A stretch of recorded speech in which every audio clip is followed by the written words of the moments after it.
Hello, Meet the Manager is back. Our regular catch up with the best advice from some of the community's top FPL managers of all time continues. Yes, we will focus on those with an incredible rank history, like our guest today, but we are adding to that by including some managers with an interesting story to tell, or just simply offering the FPL community something a little bit different, some unique insight and research that we really wanted to find out a bit more about. So today I'm joined by Tino Waked, who has racked up 7 top 10k finishes across his 13-year FPL career, and he is 23,000 in the world this season. So far he could be on course for an 8th top finish, and he's wildcarding this week, so watch out everyone. What we'll do is find out a bit more about his career history, his tips for success, and then we'll be taking a look at his wildcard as a snapshot of his thinking. To timestamp this, we are preparing for Gameweek 4 of the 2021-22 season. Tino, how are you? Good. How are you, Joe? Thanks a lot for having me on the show. It's one of my my all-time favorite shows, so really humbled to be on it. No, well, I'm delighted that you've agreed to come on. We've been introduced by a mutual friend, Karen, who's a Scoutcast regular, and he told me about you. He showed me your career history, and I thought he was showing me my career history because your career is almost identical. Same sort of ebb and flow with the ranks, same good amount of ranks, and then same dips as well. So I'm very interested to find out a bit about how that is as well, and whether some similarities with how I've been going. That's super reassuring, right? It means I must be doing something right if you're doing it. And we both probably are on the luckier side. I'm sure friends will say that it's a lot more luck than skill, but yeah. I'll take luck any day of the week. Definitely. Well, I obviously think it's skill, but but we should find out. Let's put your career history up then. Sure. So this is quite something, really. So over your 13 seasons, you've finished in the top 10k 7 times. In that, most of those have been in the top 5k, and back in 2010 there was a top 500 finish as well. So before we look at the sort of nitty gritty, overall really there's been a huge consistency across those seasons. Were there any common themes amongst them, your sort of key strategies each year that you've adopted? Yeah, so it's a very good question. I mean, it's honestly the first time that I look at the history like year by year like that. Actually, yeah, some quite good finishes on there. I think the first one that I'll say is I have to admit luck plays a lot on my side always. So that is a big part in FPL, and you have to roll with the punches when luck doesn't play your way. I would say the second one for me is just being patient and not trying to go for differentials when the beginning of the season is not going well. I think I've always been quite a slow starter. Takes me a while to really like get the strategy right and to do well. And usually in the second part of the season, I tend to do a lot better than I do in the first part. I play the Christmas period and the busy periods quite well. Try to go for players that I feel will play every game, that will have a good impact. And then the third one is I rely a lot on stats. So on Fantasy Football Scout, on a lot of different stats, I try to see like the end product of different players. And I trust the stats that players that are showing good promise. And when I watch the games, I see that they're quite clinical, whether it's in assists or finishing. I try to go for that. So what sort of stats? I mean, there's a whole bunch of stats: expected stats, shots on target, chances created. Yeah. What are there any specific stats for specific types of players, and how do you use stats? Yeah, so if we start from the back, I think back line, I tend to look at the team stats versus the individual player stats. So I try to look at teams that have conceded the least amounts of shots or big chances, and I try to go for a good option within that team. And it's not usually teams that come to mind. So you would see teams like always Man City, Liverpool, and the likes like usually rank quite well in there, and they finish with a lot of clean sheets. But every year you get one or two different teams that are creating very few chances. Brighton, for example, in the last couple of seasons, even though like the clean sheets didn't live up to their potential for a couple of seasons, but they're always a team that concedes very little chances. So I trust in that. And over a stretch of a season, you will get a defender that racks up at least 8 to 12 clean sheets. And if that defender is at a 4.5 or maximum of 5, if there is any attacking prowess that player shows, then it's an added benefit.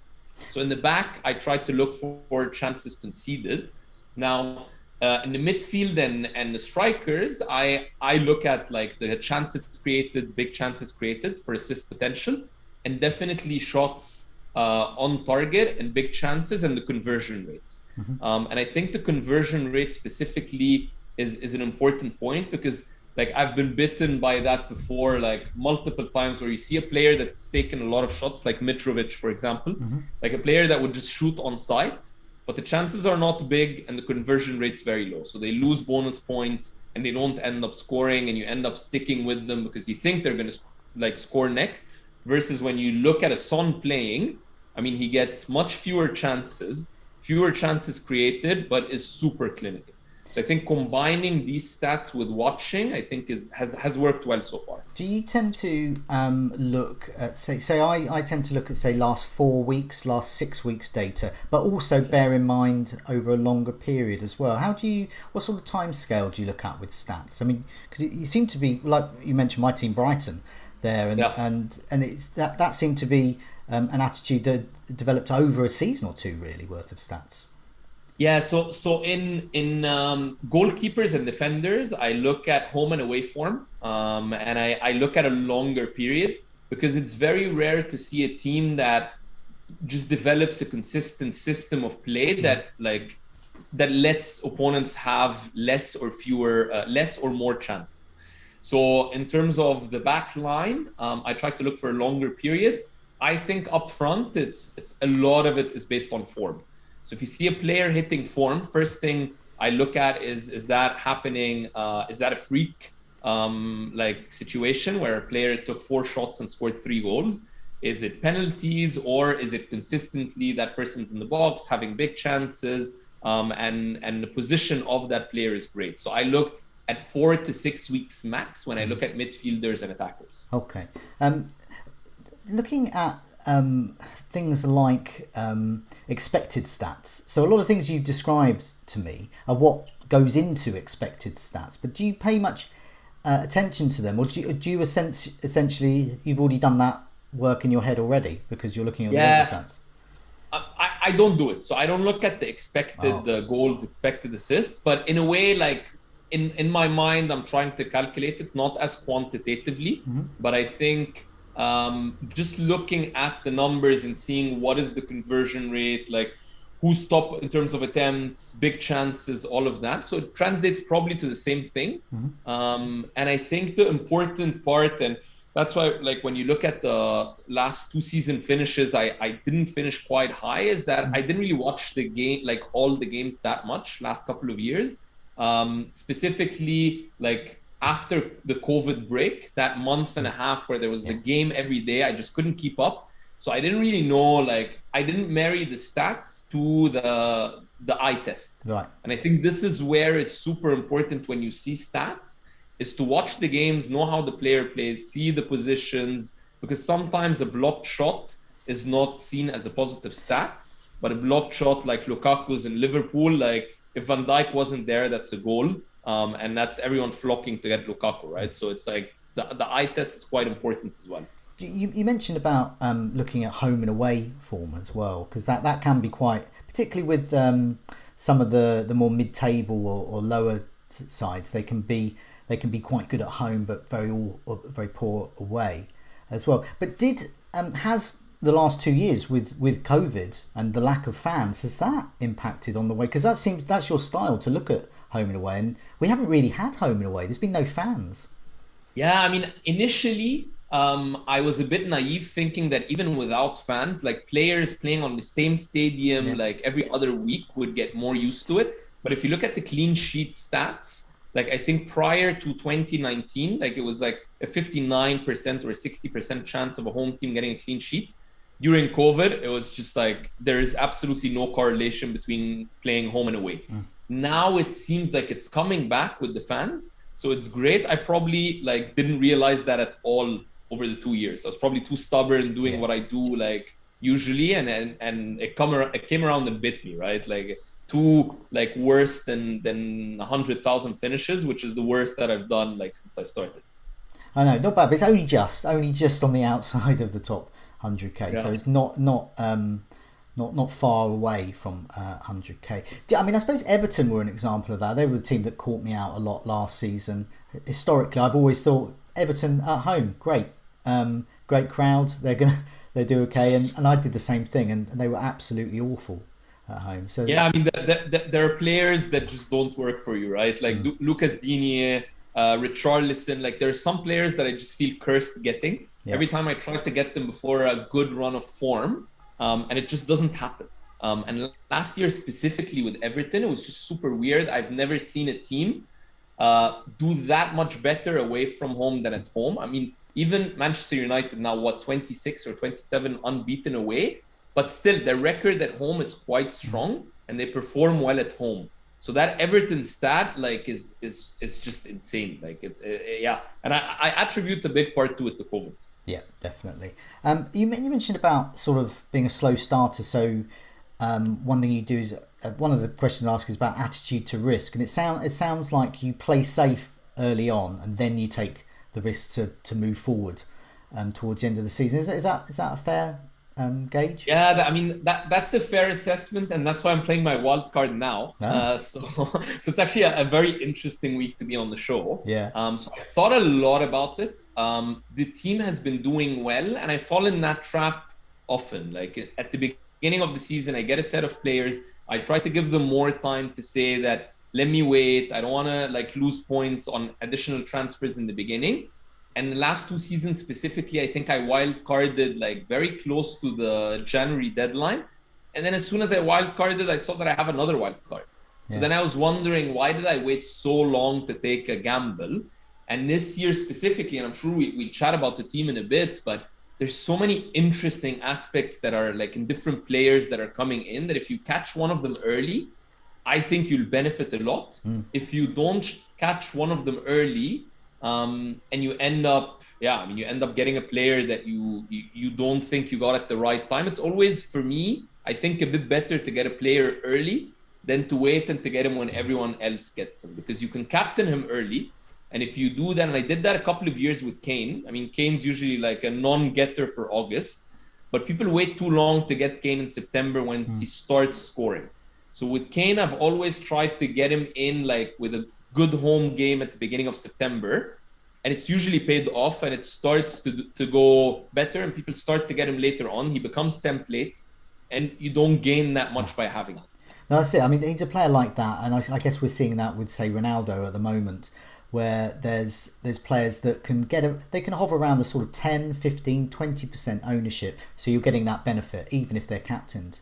And then they do well, within a couple of weeks they're looking at 30, 40%. So as you said, you can't gain it. So going early, this is, I heard a lot of content about not wildcarding, but it's good, refreshing, especially because I'm wildcarding as well, to hear the benefits of wildcarding.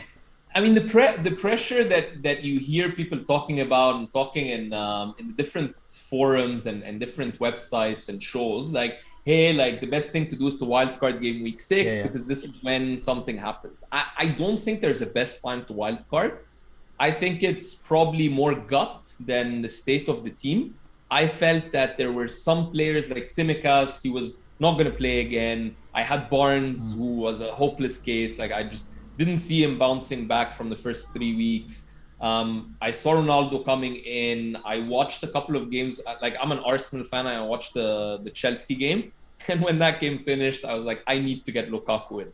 So again, a lot of it is also gut feeling and you knowing when to take a gamble. And I think early in the season, it's much better to take a gamble because the price rises will happen. If Ronaldo, like, which I hope happens, like does well versus Newcastle, it's 0.2 pricing difference with next week. If you get him in at the beginning of the week and someone gets injured, that's Champions League. So I just think like delaying it too much has cost me in the last couple of seasons. So I'm trying something different. With the captaincy, do you take any risks, or is it the same method? Do you sort of take more risks towards the end, or you just go for the Salah, the Kanes? Yeah, captains. I mean, I captained Antonio last week, which paid off.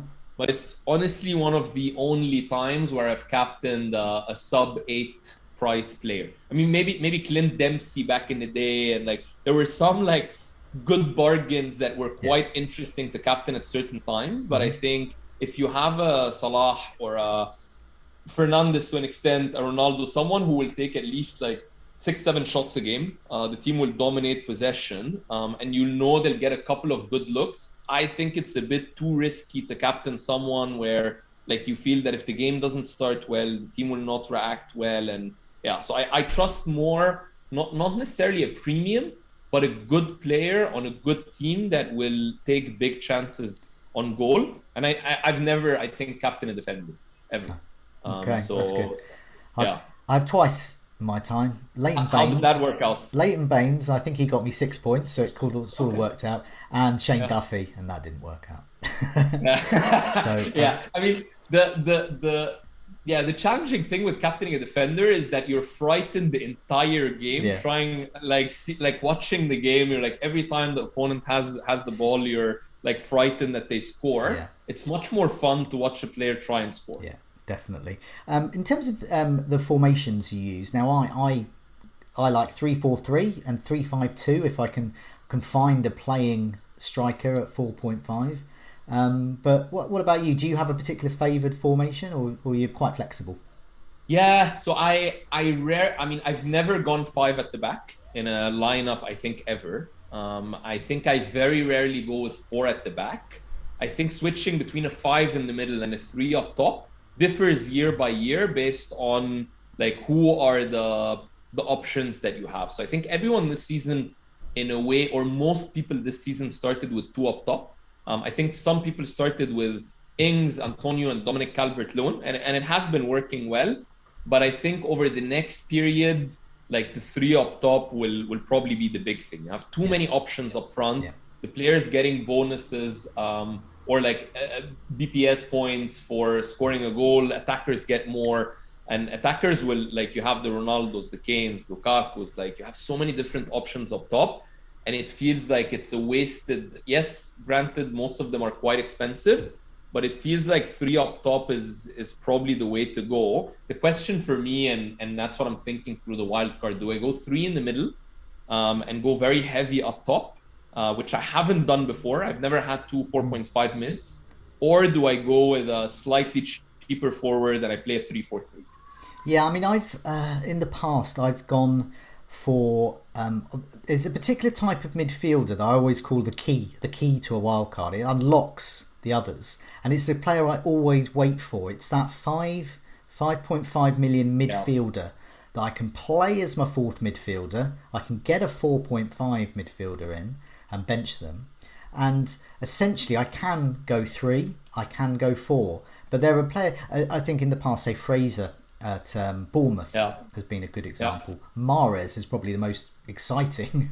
Ramsey at Arsenal first season. Yeah, exactly. And I wait for that player, and I don't know if there is that player this time. And but I think, say for example, Damari Gray currently could be, and Odegaard at Arsenal, if Arsenal can become good.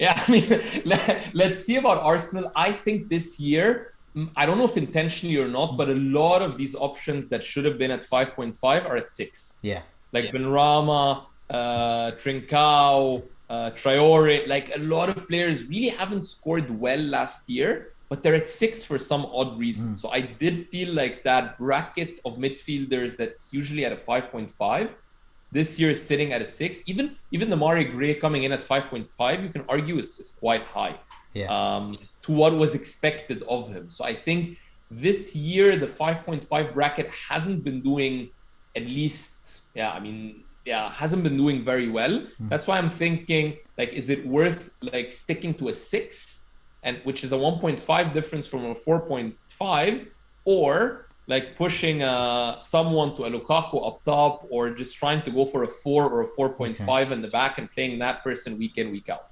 Okay. Just before we have a look at your team, so I mean, certainly whetted the appetite there to look at it, especially considering the 4-3-3. Get it right. But looking at that there, I wondered about hits as well. So you're wildcarding now. Some people are taking some hits now to get Lukaku, Ronaldo in, shuffling some of their bench players. What is your general attitude to hits? Do you take them sometimes, or do you try and avoid them? Yeah, I mean, I do take them sometimes, very rarely more than a -4, and very rarely 2 weeks in a row. So I would probably, if I feel the state of the team is definitely not somewhere where it should be, and I want to do a couple of like big changes, I'd save transfers for a week, go for 3 transfers. That's usually how I lose like the -4. -8 very rarely. But again, like it goes down to the stats and the gut. If you feel a player will start an inflection point and will start to do well, especially at the beginning of the season, because price changes make such a big difference in your long-term performance. If your team value is 100 versus being 105 at Christmas, like it's an unfair advantage versus the rest of the teams. And I think people that manage that well and get to a good team value by Christmas, and I think it's been one of the things that I've managed to do well. It really helps you in the second part of the season. Definitely. Okay, well, let's have a look at your team, your Gameweek 4 wildcard team. So you've sent me 2 teams. So the one we'll put up, and then we can talk about the other one. The one we put up is your plan A, and then you've got a plan B as well. So hopefully they're in the notes for you there. This is the 4-3-3. So do you want to run through who you've got and some of the reasons why you've chosen them? Yeah, sure. So first of all, as I was saying, it was a super difficult decision to wildcard. I just felt I really wanted Ronaldo and Lukaku. Like I've watched Fernandes last couple of games. He felt a bit off the pace, not just in terms of points scored, but in terms of chances created, shots on goal, all of that. And it just felt to me that with Ronaldo coming, like most teams Ronaldo played in are Ronaldo teams. Like everything revolves around him. The comments Ole made around Ronaldo, like he's not getting him in, sit on the bench. Like for me, he's going to lead that United team. And he's all like, we've seen him with Portugal over the international break. Like he can score from the half a chance. I think he'll take on penalties. Free kicks, probably Bruno keeps. But again, like the conversion rate for Ronaldo on free kicks is not great as well. So the instigator for the wild card for me was Ronaldo coming in. I could have gotten him for a -4, but I felt that Lukaku, like when I watched him versus Arsenal, when I've seen what he does with Belgium, I think even if he has a couple of tough fixtures coming up, he could nick a goal versus Spurs or City, and then you would really want him later on. So then, do I really need to wait for another 3 weeks to get him in when everyone is going to get him? Or do I try to get him early and just bank on the chance that he does well in 1 or 2 games? He will get the chances, right? Like even in Liverpool, like in the first half before they got the player sent off, he got a couple of decent half chances that he could have scored. So I think these are the 2 pillars for me of the wild card. Lukaku, Ronaldo. Antonio's self-explanatory. I mean, the guy has been fantastic, right? And then with Benrahma starting that strong and me having him from the beginning, that enabled me as well to create that like front 3. Salah is always there. I am Egyptian, so I am a bit biased as well. But he's always rewarded. Like maybe there are some frustrations around some games, but he'll get you 250 points a season no matter what. So for me, very good captain material. Like he's the premium option in midfield. Rafinha hasn't done super well so far, but he plays in that like free role at Leeds, quite an attacking team, always lively, always willing to play on goal. So someone that I want to, and their fixture turn is quite good as well. Like they have some decent fixtures coming up. From Gameweek 5, So do you feel that with Dan James joining Leeds, Rafinha, I'm not saying his position will be in doubt, but no matter where he plays, for example, perhaps his influence on a game.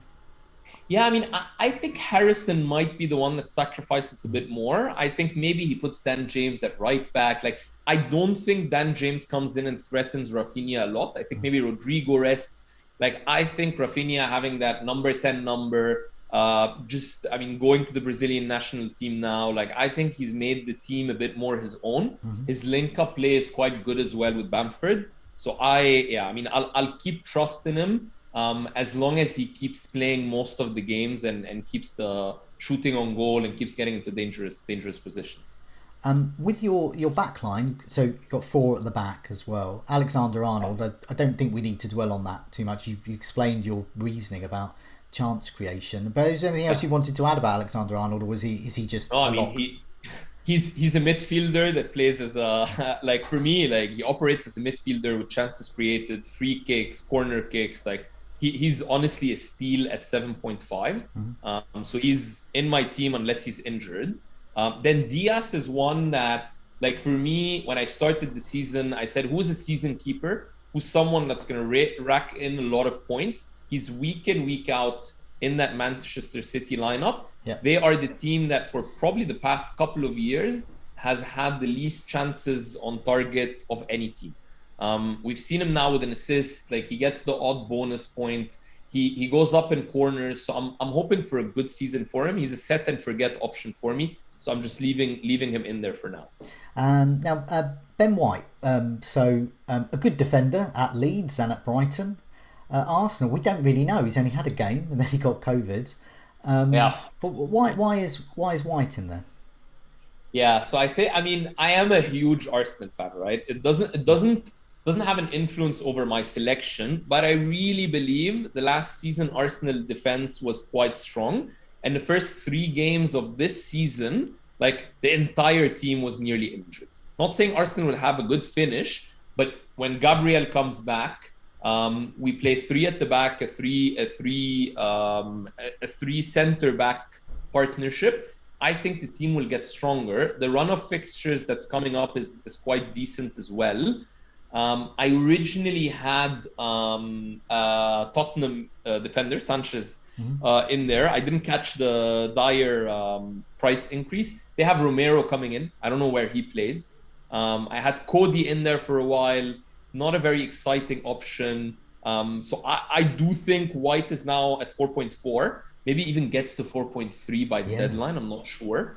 So I mean, I just transferred them out after I sent you the screenshot to wait for the 4.3 to happen.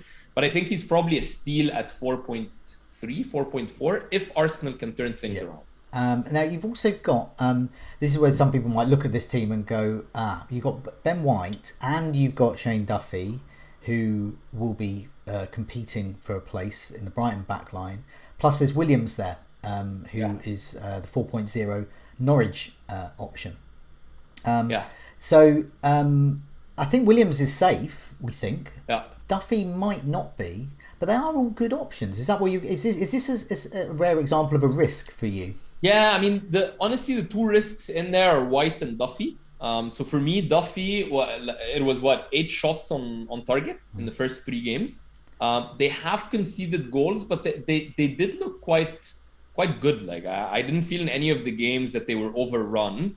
I think Graham, like Potter, has gone out and spoke positively about him. I thought he would potentially leave by the deadline.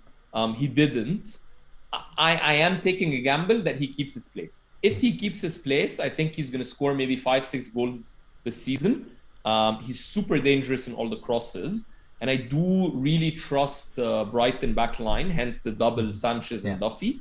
I wouldn't play him every week. Again, like I have Williams in there as well that I think could be a threat going forward. I think he plays every single week. We saw him at Man U in some of the games. He's quite good going forward. So that for me, like the Duffy Williams one is a bit of a gamble. And then the White one is I'm banking on Arsenal getting more solid defense. You've gone for Sanchez at the back as well for Brighton. So I guess that covers you for Brighton if you are wrong about Duffy. Yeah, exactly. So I'm keeping Sanchez for the season. I think he's an excellent goalkeeper. And I do think at 4.5, really a steal. They fundamentally have not changed too much about their DNA. No. Whereas you talk about newly promoted sides, maybe a goalkeeper does well first 2-3 weeks or like does a lot of saves, but Brighton are a solid unit. They play quite compact. So I trust Sanchez. Duffy I have in there as a good option. I could go for the my namesake Tino Livramento from Southampton. Southampton. So I could have. I mean, I have the money to go for him, but I just feel I want to give Duffy a bit more chance to see if he continues to play. If not, then it's an easy chance, and I think he keeps his place at Southampton. So Okay. In midfield, you've got Allen and Gilmore as well. They both should play, and they both have potential. Yeah, that sort of double 4.5 midfield. Do you feel that might count you out of trying to go for, say, for example, a Greenwood or a Jota or a Mason Mount? yeah, that's exactly my plan B. So that's the final decision that I'm thinking through. Like I've never gone with two 4.5s in the middle. So there is an option to downgrade Lukaku for the next 3 games, which I have a gut that I should not. But downgrading Lukaku to Calvert-Lewin if he's past. So this is your plan B game. would be Lukaku down to Calvert-Lewin. So that's 3 million suddenly freed up. Exactly. And where These would that 3 go? million go to Gilmore to Mount or Gilmore to Jota. If Firmino is confirmed out injured, Jota is a good option. At least for the next 2 or 3 games. Leeds, we know, play quite open. They do well against the top 6, home and away, but I think could be an open game. Then they have Crystal Palace at home. We know Jota is quite a clinical finisher. So that could be a good option. Having said that, like, yeah, having Jota and Calvert-Lewin instead of having just Lukaku, that's the final decision that I'll make over the next week or so. Definitely. I mean, I think that plan B would be it could be more flexible, perhaps, because there are so many options. It's something we'll be discussing on this week's Scoutcast, and I'm wildcarding as well, and I want 1 million places. There are so many. What are your thoughts? Are you going a 3-4-3? I'm thinking of a 3-4-3. But I am undecided like you, and I think a lot of wildcarders are, and I think it pays to be undecided. We are quite open and flexible to things, but I'm looking at Ronaldo, Antonio, Calvert-Lewin or Jimenez, one of those two. Okay, interesting. Interesting. I already have Greenwood. I'm going to be making a big profit on him, and I can't see any reason to drop him until perhaps I want Mason Mount. So I'm going to keep Greenwoods. So it's a case of Salah, Greenwoods, and maybe Jota. And I'm interested in Torres as well. Just as a set and forget. He might play, he might not. But if he's up front for Manchester City, I quite like him. So they're the sort of players I'm looking at. But it requires sacrifices somewhere. So I don't have a Diaz. I'm looking at, say, a Christensen at Chelsea. And so it's what you've been talking about, really. It's the sacrifices you have to make elsewhere, but they could pay off. And for example, the team we've got on here, Ronaldo and Lukaku, is potent, isn't it? But I mean, you make a great point, right? Like the struggle with having an inflexible team is when you see players starting to pick up steam or stats starting to improve. Like basically, I probably only have these 2 positions in midfield that are Benrahma and Rafinha to play around with, and they're close to the 6.5. Yeah. So it's tough to stretch to that 7.5 bracket, which has a lot of good options this year. And this is why, like for me, the plan A versus plan B gives me a lot more optionality. Plan A, the benefit of it is getting Lukaku early. So that's probably what I'm thinking about. The structure of the team doesn't change in the back, I think, for me that much. I think it's the 4th midfielder option and having Calvert-Lewin. Now, he's not past fit yet. Like I read a comment, like he had a broken toe, he had, I don't know, a hamstring. So the guy seems like he's nursing a lot of injury. If he's past fit for Burnley, he has had a great start to the season, not just from the penalties. Like his stats have been amazing. Yeah, definitely. The way I look at that as well is because it's sort of future planning. In game week 7, as you said, everyone's going to want Lukaku. This great Chelsea run starts. And for those like me and many others, the only real way is to get rid of one of Salah or Ronaldo. But if you start with all three of them, then you can find you don't have to find the money for Lukaku. He's already there. So Yeah, exactly. that is the benefit of what you've got. You've sort of, I would imagine, you've second guessed game week 7. What's going to go through my head and others? And how do I get Lukaku? Bye Ronaldo. But for you, hello. Yeah, and I mean, if you think that Mount can cover Lukaku, I think that's fine. I like again, I look at the forward line, and I think Ronaldo and Lukaku score at least 20 goals this season. And if that happens, then having them early and laboring maybe 1 or 2 weeks when they're not scoring the goals will pay off in the end. They're very strong captain materials. I doubt that I would captain Mount in a good Chelsea game. So I think that for me as well plays a bit in it. Yeah, definitely. And I think just go back to that game week 7, because that is the decision people are going to make. And so we're looking ahead to game week 4, ahead of game week 7, which is when other people might be considering wildcarding. It's a good time to. We've got game week 5, 6, and 7. So we've got three transfers left. How do you plan to use your 3 transfers before game week 7? Yeah, I mean, if I go with Lukaku, Ronaldo, and Salah, like I want to see that they're delivering over the next 3 games. If I see one of them not really delivering at that level, I think each one of them has a good alternative. Like Salah, I'm probably not going to transfer out, but there's Jota. Ronaldo, I mean, let's see how Greenwood comes along. Like if he continues to play, continues to shoot on side, good stats, then honestly, maybe you avoid the Bruno Ronaldo point and just have Greenwood in there. And Lukaku, you have the Mount point. So I think, I mean, if I wait a week and then two free transfers just to downgrade one of them and to upgrade the 5th mid or the 4th mid that I have, I think it's worth probably starting a bit more risky and switching to what most people will switch to in the wildcard in 7. Because now we haven't seen Ronaldo yet. We haven't seen like Lukaku up to the full potential yet. So I think a lot of people are just waiting it out to see. And I feel I want to take a bit of a chance on these players. And if it doesn't work out, I'll convert to like a more steady, flexible format. One thing I like about this plan of your plan A and your plan B is you've got the most expensive player in each outfield category.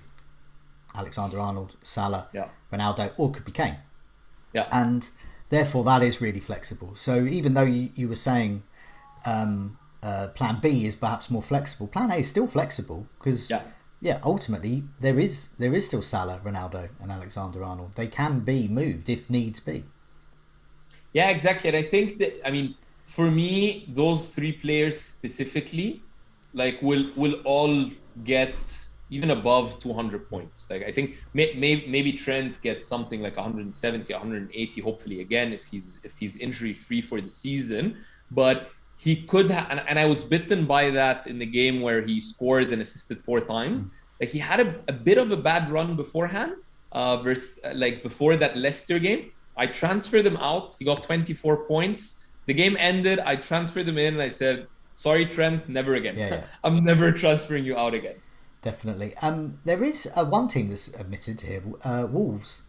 Now, in some of the tables I was looking at, they do appear to have been unfortunate not to have scored more. But are you looking at something else with the eye test? Is Jimenez perhaps not back to his old self? Is Traore still that fast guy that you don't stop but can't score? I mean, what's your attitude? You mentioned Cody is a bit boring. what's your attitude to Wolves? Yeah, so I mean, the Man U game, they were super unlucky not to score. Like that like goal line clearance by Wan-Bissaka, like they really should have scored. I still haven't seen Jimenez get back to his old self. Like I think he's on the periphery of things. I haven't seen him really at the forefront of it. So I would like to see a bit more from him before I get him in, because there's so many there's so many great attacking options. Like I would much rather go Calvert-Lewin than Jimenez at the moment. Although he used to be one of my favorite players, always in my team, super consistent. I think since the injury, given a lot of his goals with headers as well, you don't know if it's like also not easy for him mentally to get into that frame of mind that he was at before. Defensive line, yeah, I mean, Cody, you said it. Like, it's a bit of a bore. Like, even though White is also a center back, I don't know. I usually feel like White can do a bit more attackingly than Cody. Yeah, and again, in the midfield, I really like Trincao. Now he's at 5.9. Like he should have had a clear goal the last game.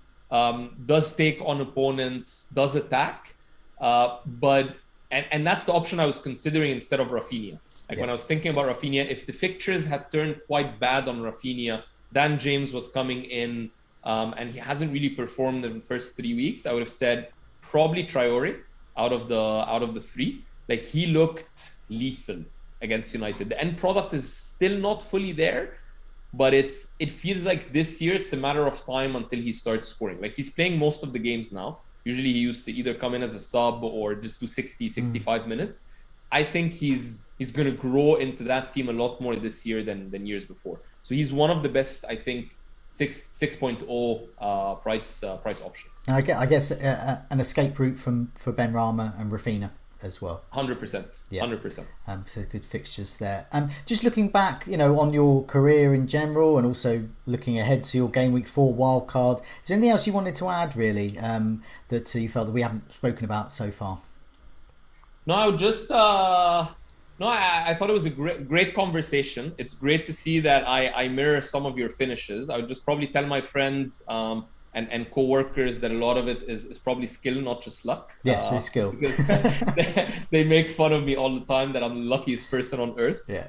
So yeah, no, it's a lot of fun. I think the stats are great, and I think just trusting your gut at the end, because there's so many people that'll tell you like, hey, it's crazy, like, you've been doing well, why are you wildcarding? Like, your team doesn't need a wild card. If you feel it, do it. Like, it's at the end of the day, trust your gut and go for it. Yeah, I always think as well with the wild card, one of the factors I actually decided on using my wild card before Ronaldo, I dead ended my team by getting rid of Salah for Son.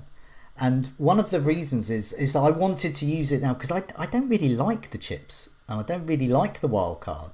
And I think while it's always there, I think it's gonna make me just enjoy the game a bit more as the weeks go on. I can make moves. I haven't got this sort of mass overhaul of my team, on the back seat, ready and waiting. Yeah, and I feel nervous this week, and maybe you do as well with the wild card. But I feel super nervous. It's like Christmas shopping, right? Yeah, like, it is. You go in, you have like a ton of options. You can choose whatever you want, and then the worst feeling after a wild card is if you look at your previous team and you're like, oh, my previous team did better than my initial one.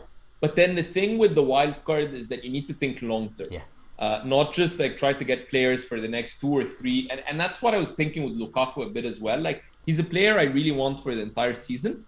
So do I really need to like wait until the perfect opportunity, or do I get him in and trust that he's a quality striker who will score on half a chance? Chelsea will dominate games and he'll score in one of those.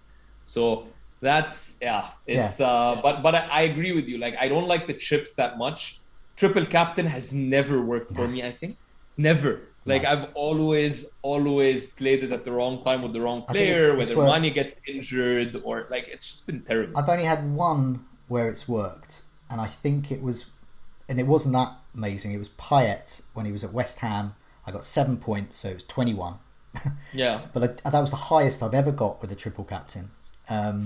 So yeah. Yes, yeah. I'll probably this year. I did promise myself at the beginning of the year I'll do it in a non-double game week, because I've done it now for the past since it's been live, like maybe 5 years or so. Like, triple captain in a double game week every single time. Yeah. Either a player plays one game only, gets injured, the games are not great. It's too much towards the end of the season to really like call how things will go. Whereas people that I've seen play it at like Aguero home to Newcastle, game week 6, like super hat trick. It's just like, yeah.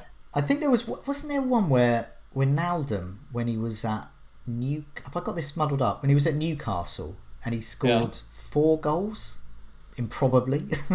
Yeah, I mean, he's definitely done it before. I Yeah. mean, I hope he does it again next week, right? Like, if he does it next week and we haven't been on a while, he's still on 14% or so, Who's which this? is Sorry. quite high for or is it higher? No, no. Sorry. Which player is this again? Sorry.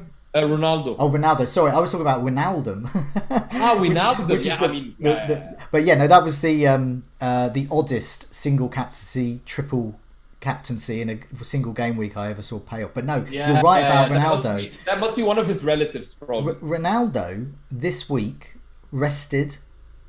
Is back. He missed the last Portugal games through suspension. He's back. It's going to be. I mean, if you are going to use a triple captaincy, we can't. We just use that wild card. But if you are, this is maybe. Yeah, I'm so happy that I now use my wild card, so I can't use my triple Yeah. captain because Yeah. that's a big decision It's to make. But tempting. if you call it right, Ronaldo comes in first game at home with supporters, Newcastle, like he does score well against them. Yeah, I mean that's quite a story. Brilliant. Tino, thanks so much for joining me. It's been great to get insight into your career, but also find out a bit about your Game Week 4 wildcard, because some people might look at your career history and think, oh, that's quite a risky move for Game Week 4. But obviously you are, mixing it up a bit and taking the odd risks where they're a good calculated risk. But good luck with your Game Week 4 wildcard. Good luck with your season. Good luck with your hopefully your 8th top 10k finish, and thanks so much for joining me. Yeah, thank you so much. Likewise, like good luck with your wild card. I think only time will prove if we've pulled it too early or not. Definitely. All right, thank you so much.